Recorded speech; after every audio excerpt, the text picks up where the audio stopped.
how eating more food might be the thing that helps you drop body fat and keep it off for good. Look, my name's Olly, I'm the founder of The Body Reset, and we've helped thousands of busy humans get their body and energy back on their side by, in many cases, actually eating more food. And I want to walk you through the 3 key things that really need to be put in place or understood to help you do the same. The first part that we're going to address is this under-eating trap, this restrictive nature of most diets that really backs you into a corner that you can't get out of without simply putting the weight back on. We need to address that first. The second one is going to be understanding TEF, or the thermic effect from food, that you can harness to actually increase your metabolic rate.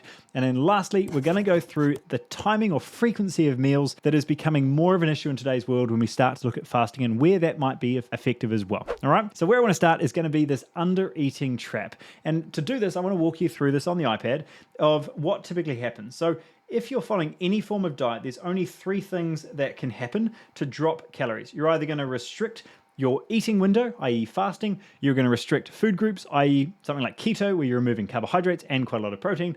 Or 3, you simply blindly reduce calories. Either way, frankly, it's the exact same restriction process where before you were having 2,000 calories, and now you're having 1,600 or God forbid 1,000 or something along those lines, where you've done a pretty drastic reduction in order to drop weight.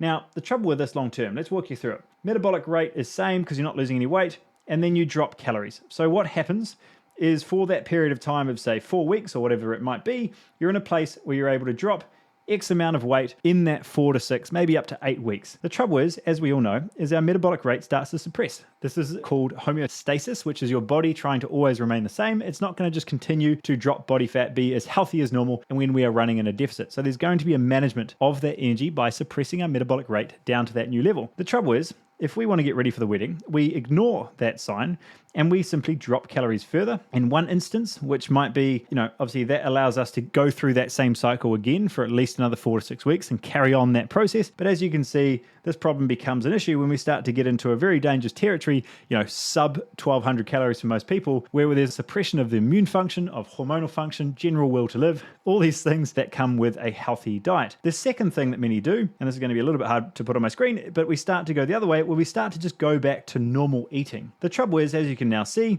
and you've probably seen with many people before, is they've lost 10 kilos and now they've put on 15, because what's happened is they've increased their food intake back to baseline, which was normal before, but it's not normal now because their metabolism has tanked, and that's going to take a month, 2 months, 3 months to rebuild, right? So as you can see, fairly flawed process, yet it's one everybody keeps using. So where I want to start is, if we want to remove this focus on simply restriction, we need to look at other ways to increase our metabolic rate, i.e. instead of dropping food down, we need to find a way to elevate this metabolic rate up, and as we keep our food intake roughly the same, maybe we go down slightly but not as drastic, right? Now there's many things that we can do there, and there's 3 that I want to highlight. First is highlighting stress. If stress is high throughout the day, it doesn't matter how well you're eating, glucose is going to be high in the blood and is literally impossible to lose fat. The second one is going to be sleep. If you're not sleeping at least 6 hours a night, again, insulin control goes through the toilet, cravings go through the roof. Next one is going to be, I'm going to write toxicity, but we tend to look at this as gut health in regards to inflammation, general organ function, and clearance of estrogen and all the other good stuff. The last one that I want to address is going to be exercise, right? Now, this isn't simply myopically doing more exercise, because what we've found is there's many clients doing more and more cardio type activities, which ironically in many cases actually suppress that immune function further because they're stuck in that survival space. This training we've done a lot on. I'm going to talk about exercise in some of the other videos and other podcasts that you've seen before or that you can check out on our page. But where I want to focus is this thermic effect of food, because it's the one that most people miss, but it's vitally important into a healthy, high functioning body moving forward, where you can still strip off the body fat. So thermic effect from food, this is where I was going. What it ultimately means is when you eat food, your body has to burn calories in order to digest. It's not a lot of calories, but it's enough where there's an energy expenditure available. Now, what I'm trying to highlight here is the difference between quality and quantity of food, because if we have 2,000 calories and it all comes from pizzas and potato chips and highly processed foods, we burn X amount of calories throughout the day, right? So say it's 2,000 and we burn 2,000. If we're able to be in a space where of that 2,000 calories, we move towards whole foods, we have a higher percentage of protein. So before maybe we had 10% of our diet was protein, now it's 35, 40%. We're in a place where there's a higher thermic effect from food. So what this fundamentally means, team, is that by eating higher quality foods, we increase our thermic effect from food, we can actually increase our metabolic rate or our ability to burn more from food, which can in itself put us in technically a deficit, but it's a deficit through an increase in output, not a deficit and a decrease of intake. Now, it's not going to be as drastic, I promise you that. This in isolation is not going to make you lose 10 kilos, right? There's going to be an increase in sleep quality, an increase in exercise structure, all these other things that we look at with our clients, but it's absolutely worth it, because if you don't want to just lose 10 kilos and then put 15 back on, you want to lose the 5, 10, 15, 20 plus, and you want to keep it off for good, you need to look after that metabolic rate, because otherwise, as we just walked through, there's a pretty flawed approach on the other end of that drastic fat loss.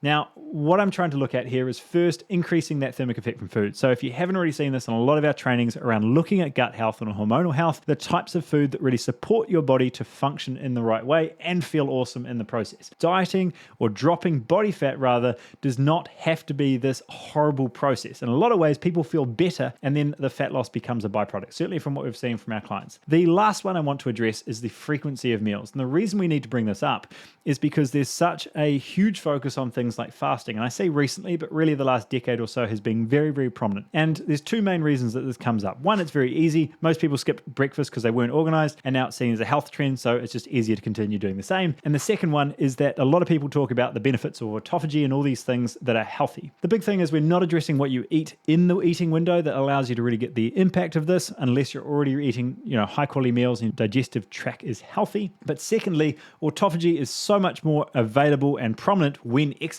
So effective exercise very much ticks that box, that fasting is not necessarily needed in that same drastic nature. Everyone fasts, it just depends on how long is beneficial. So most people are going to fast for 8 to 10 hours.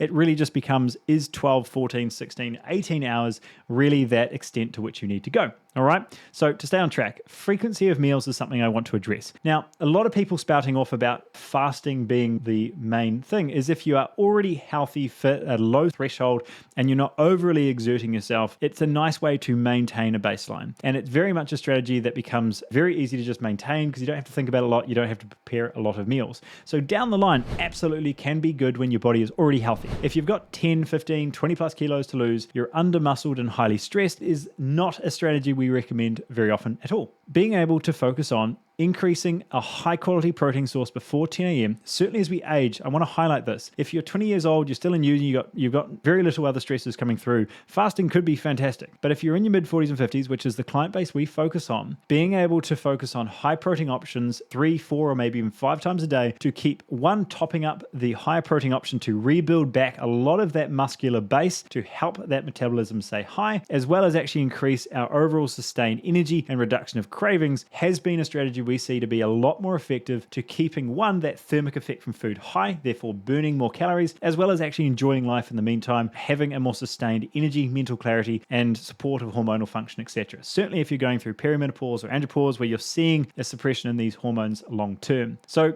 overall, there's 3 things that I'm trying to highlight here. One is, unless your goal is to get ready for a wedding in 2 weeks at all costs, if your goal is truly long-term health, taking the smarter approach of looking at the frequency of meals alongside a structured exercise plan is not going to be new to you, but we've highlighted the importance of where this allows you to stay on track long term, not borrow from the future and really set yourself up for a suppressed immune function for months to come. The second one is actually looking at thermic effect from food and appreciating the quality of our food isn't just calories, but giving you more insight into the quality metric that we start to address and we see benefit from. And the last one we've looked at is really the frequency of meals and where we recommend actually increasing the frequency of meals to stoke the fire, if you will, to keep a higher metabolic rate and have such a strong baseline of simply your food intake so that when we look at things like sleep, stress, and exercise, we can drop that same amount of body fat, but we keep it off because we haven't suppressed that metabolic rate. I'm going to leave that one there. There's so many other things that we could look at from an exercise standpoint, but somewhere else on this channel, either episodes on our podcast or on YouTube, we'll be able to walk you through the exercise selection side of this as well. If you're interested in learning more about the whole foods approach to sustained fat loss / energy,